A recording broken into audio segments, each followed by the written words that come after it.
Excel में आज हम आपको स्टॉक मैनेज करना सिखाएंगे। किस तरह आप स्टॉक को अपने सेल परचेज को और स्टॉक में जो बैलेंस बचा है उसे चेक कर सकते हो। हेलो दोस्तों, मेरा नाम है रमन और आज आपका स्वागत है डिजिटल एक्सेल एक्सपर्ट 001 में, जो हमारा यूट्यूब चैनल है, जहां हम आपको इस तरह की नॉलेज देते रहते हैं। किस तरह आप स्टॉक मैनेज करेंगे, आज हम इस वीडियो में वो आपको सिखाएंगे। तो अब देखिए, यहाँ पर हमने एक डाटा बनाया हुआ है परचेज का, और सेकंड कॉलम हमारा सेल का, और थर्ड है हमारा स्टॉक का। तो देखिए, जैसे हम यहाँ पर आपको दिखा देते हैं। यहाँ हमने परचेज की आइटम रखी है, नेक्स्ट कॉलम में हमने सेल की हुई आइटम रखी है, और इससे भी नेक्स्ट में हमने रखा है स्टॉक, जो हमारे पास बच चुका है। इसके बाद आपने यहाँ पर स्टॉक अवेलेबल और रीऑर्डर का नोटिफिकेशन आना चाहिए रीमार्क में। तो किस तरह आपको ये बनाना है, ये हम आपको इस वीडियो के माध्यम से सिखाएंगे। तो आ जाइए, सबसे पहले मैं आपको एक सिखा देता हूँ। जैसे हमने यहाँ पर कीबोर्ड लिखा हुआ है, पहले ही कीबोर्ड हम परचेज़ कर रहे हैं, अभी परचेज़ कर रहे हैं। परचेज़ किया है हमने 35, देखिए हमने परचेज़ किए, जहाँ पे वहाँ 25 लिखा हुआ है, यहाँ पर ऑटोमेटिक ही अपडेट हो जाएगा। देखिए 60 हो गए, ऑटोमेटिक अपडेट हो गया। अब मान लीजिए हमने इकट्ठे ही इन्हें सेल कर दिया। इतना सेल करना है कि वहाँ पर रीऑर्डर आ जाए। तो हम यहाँ पर रीऑर्डर लाने के लिए हम 41 को सेल कर देते हैं और एंटर कर देते हैं। तो देखिए वहाँ पर ऑटोमेटिक जैसे ही हमारे 5 से जो कम हुए स्टॉक में, हमने यहाँ पर एक स्टॉक अलर्ट लगाया हुआ है। अगर यहाँ हमारे पास 5 से कम ऑर्डर रह जाते हैं स्टॉक में, तो यहाँ पर रीऑर्डर का मैसेज आ जाए। इस तरह आपको स्टॉक मैनेज करना सिखाएंगे। तो चलिए चलते हैं, आपको सिखाते हैं। आपने एक न्यू ब्लैंक पेज ले लेना है, लेकिन हम यहीं पर इससे थोड़ा आगे आपको बनाकर दिखाएंगे। चलते हैं थोड़ा आगे, और यहाँ पर आपने लिखना है स्टॉक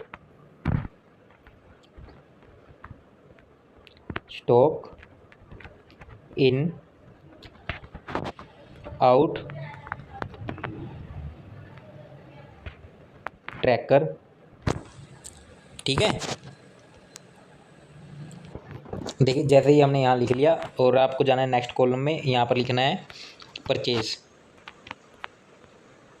परचेज, और इससे नीचे वाले कॉलम में आना है आपने यहाँ पर, और यहाँ लिखना है आपने डेट लिखना है। नेक्स्ट करना है एरो के साइन से, या कीबोर्ड में टैब बटन से आप इसे नेक्स्ट कॉलम पर ले जा सकते हैं। यहाँ पर लिखना है आपने आइटम नेम,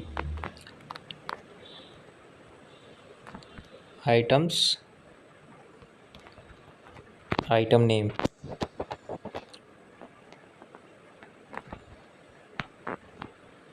और यहाँ पर लिखना है क्वांटिटी को पूरा लिखने की ज़रूरत नहीं है, आप क्वांटिटी भी लिख सकते हैं। नेक्स्ट में जाएंगे, आपने यहाँ नेक्स्ट में लिखना है सेल। ज़्यादा टाइम ना लगे तो हम यहाँ से इसे कॉपी करेंगे। कॉपी करना भी आप देख लीजिए, और इस तरह पेस्ट कर देंगे। और यहाँ पर आपने नेक्स्ट में लिखना है स्टॉक, और यहाँ पर लिखना है item name,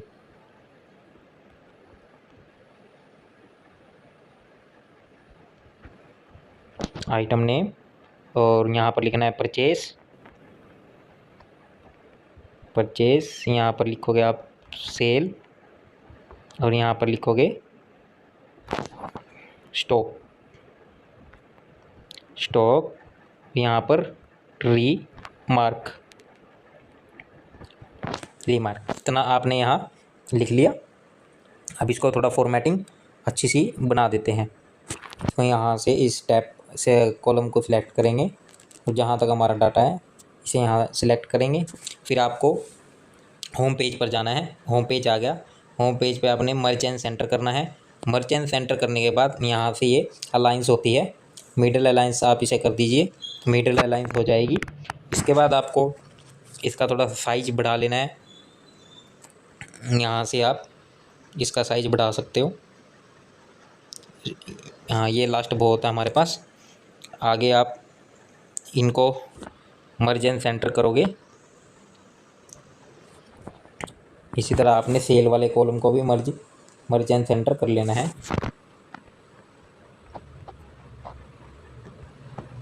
merge and centre, और स्टॉक वाले को भी मर्ज एंड सेंटर कर लेना है। देखिए, जैसे ही आपने मर्ज एंड सेंटर कर लिया, आप यहाँ से जितना आप कॉलम लेना चाहते हो, जितना भी आप कॉलम लेना चाहते हो अपनी आइटम के हिसाब से, आइटम जैसे हमने ज़्यादा ले ली, सिर्फ हम 10-12 ही आइटम लेंगे। और यहाँ से जाकर होम पेज पे, होम टैब में जाने के बाद आपने इनको बोल्ड कर देना है। बोल्ड करने के बाद आपने लेना है बॉर्डर को सिलेक्ट करना है। यहाँ से आपने सभी पे बॉर्डर कर देना है। यहाँ पर एक और बॉर्डर अलग से थोड़ा हाईलाइट दिखाने के लिए। अब बारी आती है इनको थोड़ा डिजाइन करने की, कलर करने की। इसको लाइट कलर करेंगे, जो भी आपको अच्छा लगे आप वो कर सकते हो। यहाँ पर कलर पहले जो हम परचेज़ करेंगे उसे हम लाइट ग्रीन रखेंगे। सेल वाले को ग्रीन रखने से जैसे इसलिए ग्रीन रख रहे हैं हम, ताकि ये थोड़ा अच्छा लगता है कि ये हमारा ग्रीन है तो हमने परचेज़ किया है। अब थोड़ा इसे ऑरेंज कर देते हैं सेल के लिए। और जो हमारे पास स्टॉक बचा है इसे हम थोड़ा पिंक कलर कर देते हैं। अगर आपको पिंक ना अच्छा लगे तो लाइट ब्लू ले सकते हो। ये सब आपने ले लिया। अब आप देख रहे हो यहाँ पर जो हमारे आइटम नेम लिखा हुआ है ये थोड़ा टाइट सा लिखा हुआ है। इसे थोड़ा अच्छा दिखाने के लिए यहाँ इस टैब पर क्लिक करना है, इस पर डबल क्लिक करना है। आपके सभी नेम वाले कॉलम ऑटोमेटिक सेट हो जाएंगे। देखिए, सभी स्टॉक वाले भी ऑटोमेटिक सेट हो जाएंगे। पर हमें चाहिए थोड़ा अच्छा दिखाने के लिए तो खुला खुला होना चाहिए सभी के। हम यहाँ पर कुछ आइटम के नाम लिख लेते हैं। ज़्यादा समय ना लगे तो हम कॉपी पेस्ट करके लिख लेंगे यहाँ पर जो हमने पिछले शीट पर लिखा है। तो हमने सभी डाटा को यहाँ पर कॉपी पेस्ट कर लिया है। अब यहाँ हम फॉर्मूला लगाएंगे। फॉर्मूला लगाना है आपने। सबसे पहले यहाँ पर थोड़ा इसे जूम कर लेते हैं। अब आपने परचेज वाले कॉलम में लिखना है इक्वल टू सम इफ का फॉर्मूला लगेगा।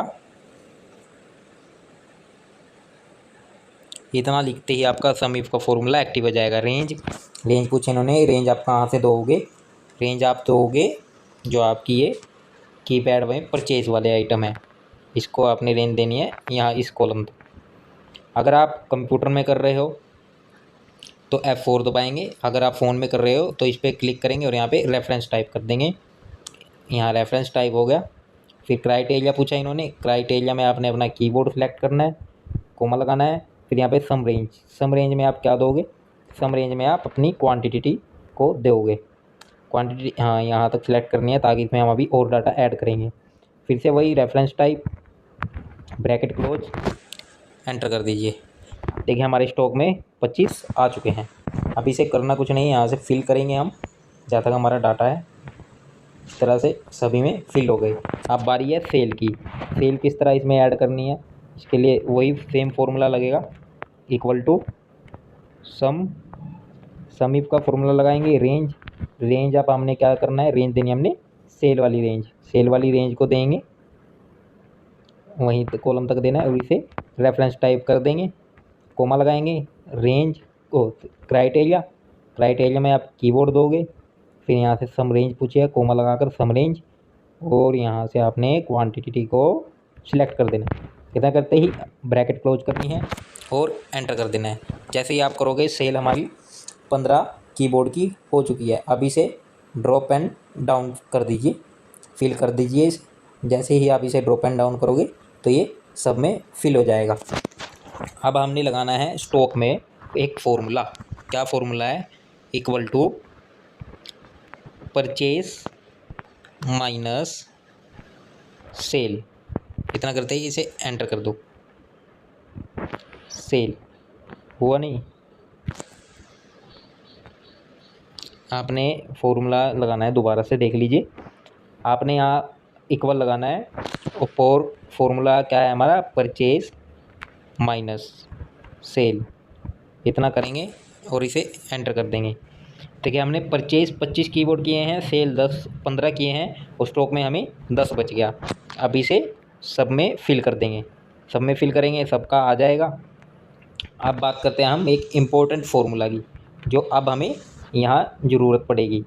अब यहाँ पर हमने लगाना है रीमार्क। रीमार्क में क्या करना है, रीमार्क में हमें स्टॉक रीऑर्डर और स्टॉक अवेलेबल दिखाना है।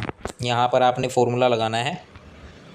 फार्मूला लगाने के लिए इक्वल टू इफ़ फंक्शन का यूज करना है। इफ़ लॉजिकल टेस्ट में आपने यहाँ पर क्या देना है, यहाँ पर देना है इस वैल्यू को, और यहाँ लगाना है, आपने अपनी स्टॉक वाली वैल्यू सिलेक्ट की। अब यहाँ पर लगाना है आपने ग्रेटर देन का सिंबल। ये सिंबल लगाया, कितना होना चाहिए हमारा, जो स्टॉक रीऑर्डर बताए। हमें अगर 5 से कम हो जाती है तो ये हमें स्टॉक में रीऑर्डर बताएगा। कोमा लगाएंगे, वैल्यू इज़ ट्रू, इसमें डबल इन्वर्टेड कोमा लगाएंगे और यहाँ पर लिखेंगे हम रीऑर्डर और इसे डबल इन्वर्टेड कोमा से क्लोज करेंगे, फिर एक कोमा लगाएंगे, फिर नेक्स्ट वैल्यू में लिखना है हमने डबल इन्वर्टेड कोमा लगाकर स्टॉक इज अवेलेबल, या अवेलेबल भी लिख सकते हो आप। Available double inverted coma close करेंगे, ब्रैकेट क्लोज करेंगे और एंटर कर देंगे। देखिए हमारा स्टॉक फ़िलहाल अवेलेबल है, हमने इसको बड़ा कर लिया। अब हम एक बार इसे सब में फिल करने के लिए इसे ड्रैग कर देंगे। देखिए जहाँ खाली ब्लैंक है वहाँ पर रीऑर्डर बता रहा है, बाकी सब जगह स्टॉक अवेलेबल बता रहा है। जैसे हमने यहाँ पर अभी स्टॉक 0 है, क्योंकि क्या हुआ 15 ही हमने परचेज़ किए, माउस 15 सेल कर दिए।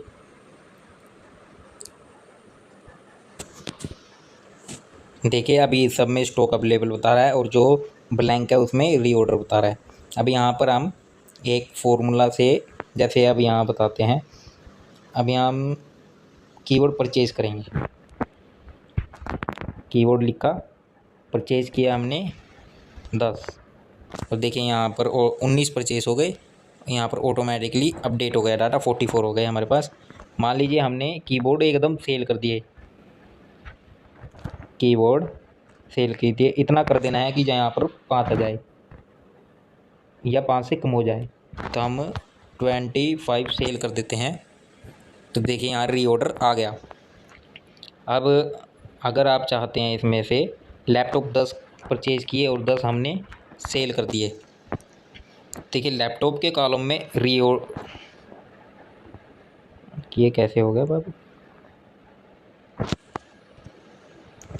हमारा लैपटॉप में अपडेट इसलिए नहीं हुआ था क्योंकि हमने ये रेफरेंस सेल को रेफरेंस से लॉक नहीं किया था।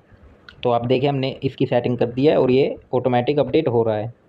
जैसे ये 100 हमने कोड है, जो लैपटॉप कंप्यूटर की कोड वायर होती है, वो हमने 100 सेल कर दी तो ऑटोमेटिक रीऑर्डर आ गया। कैसी लगी आपको हमारी ये अमेजिंग ट्रिक? इस तरह के अमेजिंग ट्रिक्स देखने के लिए आप हमारे चैनल को लाइक शेयर और सब्सक्राइब कीजिए।